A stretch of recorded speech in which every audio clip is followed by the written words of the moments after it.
From the foundations of civilization, the relationship between man and horse has been right there. That bond and relationship for travel and transportation, for war, for commerce. It's been very important. In 150 years, harness racing is still right here as a massive part of Maine and our country's tradition. What started as backcountry races between neighbors led into stadiums full of hundreds to see who could run their horse and carriage fastest. That relationship and bond doesn't come easy. It takes countless hours of training, meticulous diet, and a full team. Harness racing is still thriving right here in Maine today and streaming all over the world. Let's find out what it takes to be a modern-day driver. Let's take a look behind the scenes with Aaron Hall.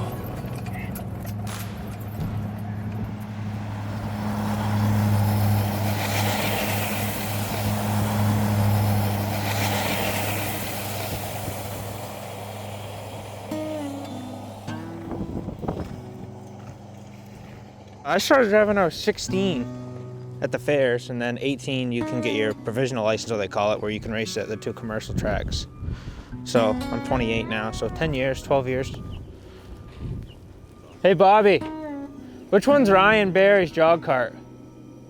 So my brother does the horse with me, and my stepbrother also. So we try to do it, together as one team, and we all have our parts that we do. I do most of the driving, and my brother does all the farrier work, and my stepbrother does all the jogging, and it works out really good. We all get along good, and it's pretty cool to be able to do it with your family like that. My dad started doing it when he was 18, so he's been doing it for 42 years. I don't want to age him, but he's been doing it a long time. So we were like a lot of these guys. I mean, we were 3, 4, 5 years old, brushing horses, walking in between their legs, and you don't really know any different. But once you get that in your blood and you get that desire to do it, you can't not do it.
Pictures of him when he was with his brother, and he was like 10 years old, and his brother also just started racing, and they just had this passion right from when they were little because their dad was in it, and then their grandfather was in the races, and So it's just been it's in their blood.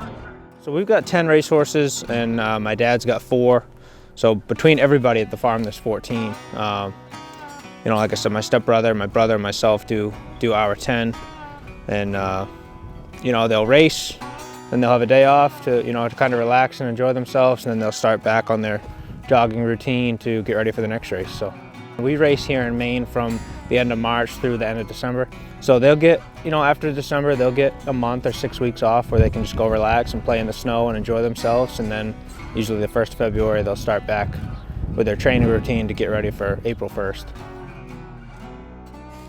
It starts with a passion for these guys, off the track, just like this. I mean, working with them every day. I mean, that's where you get the passion for the sport, and then it just branches off from there in different aspects of it.